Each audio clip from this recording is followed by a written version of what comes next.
Hello friends, welcome back to our channel. ఈరోజు ఈ వీడియోలో మనం ఆంధ్రప్రదేశ్ పునర్విభజన చట్టం 2014లో భాగంగా మరొక వీడియోలో పార్ట్ 4 సంబంధించి సెక్షన్స్ 30 నుంచి 43 అంటే 13 సెక్షన్స్ ఉన్నటువంటివి నేర్చుకోబోతున్నాం అనమాట. Before entering getting in to this video, I want to appeal to you. If you need such an important and informative videos from our channel, and if you want to receive our future videos, then you press the subscribe button and press the bell icon now let's enter into our today's topic. ఈ topics ఈ ఆంధ్రప్రదేశ్ పునర్విభజన చట్టం అనేటువంటిది చాలా important అయిన topic. ఇది తప్పకుండా మనకి ఆంధ్రప్రదేశ్ తెలంగాణకు సంబంధించినటువంటి అన్ని జాబ్ ఓరియంటెడ్ గవర్నమెంట్ ఎగ్జామ్స్లో వచ్చేటువంటి ఇంపార్టెంట్ టాపిక్. ఇదివరకు ఎవరైనా ఏపీపీఎస్సీ రాసిన వాళ్ళు తెలుస్తుంది, ఈ బిట్లు లేకుండా, ఏపీ రీఆర్గనైజేషన్ యాక్ట్ బిట్ లేకుండా జనరల్ స్టాండర్డ్ బిట్స్ ఉండదు. సో మరి ఈరోజు ఈ వీడియోలో మనం పార్ట్ 4లో ఏం చదువుకోబోతున్నాము అనేటువంటిది చూద్దాం. ఈ పార్ట్ 4 అనేటువంటిది హైకోర్టు గురించి చెప్తుంది. ప్రతి రాష్ట్రానికి ఉన్నటువంటి హైకోర్టు గురించి దాని యొక్క విధి విధానాలని మెన్షన్ చేస్తుంది తెలంగాణ, ఆంధ్ర. ఇందులో సెక్షన్ 30 నుంచి 43లో ముందు సెక్షన్ 30 అనేటువంటిది ఏంటో చూద్దాం. ఈ 30 అనేటువంటిది ఏం చెప్తుందంటే, ఆంధ్రప్రదేశ్లో నూతన హైకోర్టు ఏర్పాటయ్యేంత వరకు హైదరాబాద్ హైకోర్టు 2 రాష్ట్రాలకి ఉమ్మడి రాజధానిగా ఉంటుంది. Very important.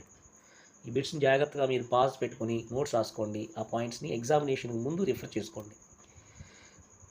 సెక్షన్ 31లో నియమిత తేదీ నుంచి హైదరాబాద్లోని 31A అనమాట, ఏ సెక్షన్లో హైదరాబాద్లోని హైకోర్టు రాజ్యాంగంలోని ఆర్టికల్ 214 214 ప్రకారం విభజన చట్టంలోని సెక్షన్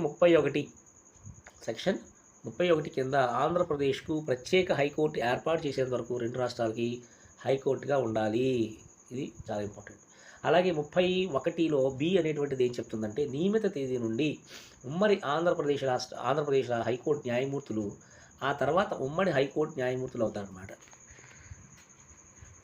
ఓకే, మరి 2 రాష్ట్రాలకి మరి కొత్తగా ఏర్పడినటువంటి రాష్ట్రం ఏది అంటే, యాక్చువల్గా ఏర్పడిన తెలంగాణ రాష్ట్రం అయినప్పటికీ మన హైకోర్టు మరి హైదరాబాద్లో ఉండింది, ఆంధ్రప్రదేశ్లో ఇంకా ఏర్పాటు చేయాల. కాబట్టి ఆంధ్రప్రదేశ్ రాష్ట్రానికి కొత్తగా హైకోర్టు ఏర్పడేంత వరకు ఈ 2 రాష్ట్రాలకి మనకి హైకోర్టు న్యాయమూర్తులు, ఆంధ్రప్రదేశ్కి కూడా వారే హైకోర్టు న్యాయమూర్తులుగా వ్యవహరించాలని చెప్పేది 31లో బి అనమాట.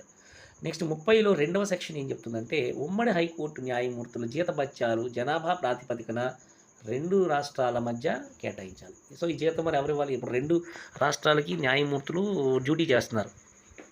మరి వారి జీతం ఏ గవర్నమెంట్ ఇవ్వాలి అంటే, 2 రాష్ట్రాల యొక్క గవర్నమెంట్స్ ఇవ్వాలి. ఎలా ఇవ్వాలి?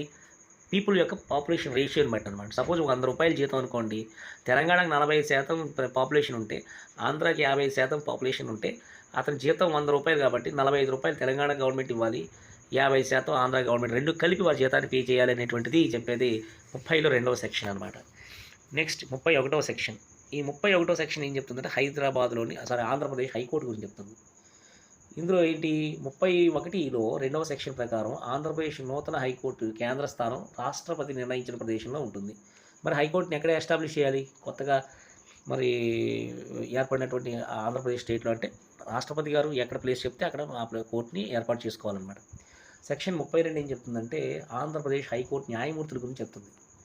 ఓకే, అలాగే సెక్షన్ 33 ఏం చెప్తుంది? హైకోర్టు యొక్క, ఆంధ్రప్రదేశ్ హైకోర్టు యొక్క పరిధి, లిమిటేషన్స్ ఏంటో చెప్తుంది. సెక్షన్ 34 ఏం చెప్తుందంటే, బార్ కౌన్సిల్స్, అడ్వకేట్లకు సంబంధించిన ప్రత్యేక నిబంధనల గురించి చెప్తుంది. సెక్షన్ 35 ఏం చెప్తుంది? ఆంధ్రప్రదేశ్ హైకోర్టు వృత్తి నిర్వహణ కార్య విధానం అనేటువంటి విషయం గురించి చెప్తుంది. సెక్షన్ 36 ఏంటంటే, ఆంధ్రప్రదేశ్ హైకోర్టు ముద్ర, సీల్ అధీనత అనేటువంటి చెప్తుంది. సెక్షన్ 37 ఏం చెప్తుంది? రిట్లు, ఇతర ప్రక్రియల స్వరూపం గురించి చెప్తుంది. సెక్షన్ 38 ఏం చెప్తుందంటే, న్యాయమూర్తుల యొక్క అధికారాల గురించి మెన్షన్ చేస్తుంది. సెక్షన్ 39 సుప్రీంకోర్టులో అప్పీల్ చేసుకోవడానికి కార్య విధానం ఏంటి, ప్రొసీజర్ ఏంటని చెప్తుంది. సెక్షన్ 40 ఏం చెప్తుందంటే, హైదరాబాదు హైకోర్టు నుంచి ఆంధ్రప్రదేశ్ హైకోర్టు ప్రొసీడింగ్స్ ఎలా బదిలీ చేయాలి అని చెప్తుంది. సెక్షన్ 41 ఏం చెప్తుందంటే, ఆంధ్రప్రదేశ్ హైకోర్టుకి బదిలీ చేసిన ప్రొసీడింగ్ విషయంలో అప్పీల్ చేసుకోవడానికి లేదా చర్య తీసుకోవడానికి అధికారం అనేది చెప్తుంది. సెక్షన్ 42 ఏం చెప్తుందంటే, వ్యాఖ్యానం చెప్తుంది. సెక్షన్ 43 మినహాయింపులు అనేటువంటి టాపిక్ చెప్తుంది. సో ఇవన్నీ కూడా మనం ఈ సెక్షన్ ఏదైతే చెప్తుంది అనేది నోట్స్లో సెక్షన్ అదేం చెప్తుంది ఇక్కడ ఏ విధంగా రాసుకుంటే మీకు తప్పకుండా మంచిగా ఉపయోగపడుతుంది. ఇప్పుడు మనం ఆంధ్రప్రదేశ్ యొక్క నూతన హైకోర్టు అనేటువంటి టాపిక్ నేర్చుకుందాం. ఈ ఆంధ్రప్రదేశ్ యొక్క నూతన హైకోర్టు అనేటువంటి టాపిక్లో మనకి ఏంటంటే, ఉమ్మడి హైకోర్టు విభజన నోటిఫికేషన్ విడుదలైన డేట్ ఎప్పుడు అంటే 26 డిసెంబర్ 2018. ఇంపార్టెంట్. ఆంధ్రప్రదేశ్ యొక్క తాత్కాలిక హైకోర్టు ప్రారంభమైన రోజు ఎప్పుడు అంటే జనవరి 1, 2019. రాష్ట్రపతి గారి ఉత్తర్వుల ద్వారా ఇది జరిగింది. మరి ఆంధ్రప్రదేశ్ హైకోర్టు ప్రారంభించిన వారు ఎవరు అంటే చాలా ఇంపార్టెంట్ ఇది. ఈ ఆంధ్రప్రదేశ్ యొక్క హైకోర్టును ప్రారంభించిన వారు అప్పటి సుప్రీంకోర్టు న్యాయమూర్తి justice N V Ramana. Andhra Pradesh high court తాత్కాలిక భవనం టెంపరీ బిల్డింగ్ని ప్రారంభించిన రోజు ఎప్పుడు అంటే, ఇవన్నీ బిట్సే, ఫిబ్రవరి 3, 2019. Temporary building of Andhra Pradesh high court. Andhra Pradesh తాత్కాలిక హైకోర్టు భవనాన్ని ప్రారంభించిన వారు ఎవరు? ఇది కూడా bit. Temporary high court building of Andhra Pradesh was inaugurated by the supreme court chief justice Rangan Gogoi. ఈ రంగన్ గగోయ్ అనే ఆయన దాన్ని ఇనాగ్రేట్ చేశారు. ఆంధ్రప్రదేశ్లో శాశ్వత హైకోర్టు భవనాన్ని ప్రారంభించిన వారు జస్టిస్ రంజన్ గగోయ్. మళ్ళీ పర్మనెంట్ బిల్డింగ్ కూడా వారే ఇనాగ్రేట్ చేశారు. ఆంధ్రప్రదేశ్ రాష్ట్రంలో హైకోర్టు భవనాన్ని ఎక్కడ నిర్మించారు? చాలా ఇంపార్టెంట్. నేలపాడు, గుంటూరు జిల్లా. బిట్కి చాలా చాలా చాలా ఇంపార్టెంట్. ఆంధ్రప్రదేశ్ హైకోర్టు తొలి తాత్కాలిక ప్రధాన న్యాయమూర్తి ఎవరు అంటే చాగరి కిరణ్ కుమార్. జస్టిస్ చాగరి ప్రవీణ్ కుమార్ అనే ఆయన temporary chief justice of Andhra Pradesh high court అనమాట. జస్టిస్ చాగరి ప్రవీణ్ కుమార్. బిట్కి ఇంపార్టెంట్. ఇవన్నీ కూడా చాలా కాషియస్గా మనం నోట్ చేసుకోకపోతే బిట్స్ పోతాయి ఎగ్జామ్లో. ఆంధ్రప్రదేశ్ హైకోర్టులో నూతన తొలి న్యాయమూర్తుల సంఖ్య ఎంత అంటే 1+30, టోటల్ 14 అనమాట. మరి వాస్తవంగా విభజన ప్రకారం ఆంధ్రప్రదేశ్ హైకోర్టుకు దక్కింది మొత్తం న్యాయమూర్తుల సంఖ్య 37. ఆంధ్రప్రదేశ్ హైకోర్టు న్యాయమూర్తుల చేత ప్రమాణం చేయించేవారు ఎవరంటే ఏపీ గవర్నర్ నరసింహన్. అప్పుడు ఫస్ట్ టైం ఏర్పడినప్పుడు వారు చేయించారు.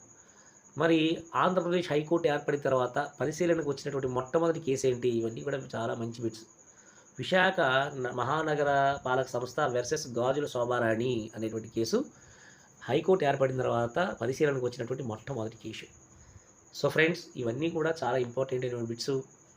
ఈ సెక్షన్స్ ఇవన్నీ కూడా హైకోర్టుకు సంబంధించినవి. మీరు తప్పకుండా వీడియోని జాగ్రత్తగా మీరు స్టడీ చేసి ఉపయోగించుకుంటే బిట్స్ అనేటువంటి మంచిగా వచ్చే అవకాశం, ఆన్సర్ చేసే అవకాశం మనకు ఉంటుంది. నేను భావిస్తున్నాను ఈ వీడియో మీకు బాగా ఉపయోగపడింది అనుకుంటున్నాను. ఒకవేళ ఉపయోగపడిందని మీరు అనుకుంటే subscribe to our channel by pressing the subscribe button. Like our channel, like our video, share to your friends, and we'll meet in our next video. Okay.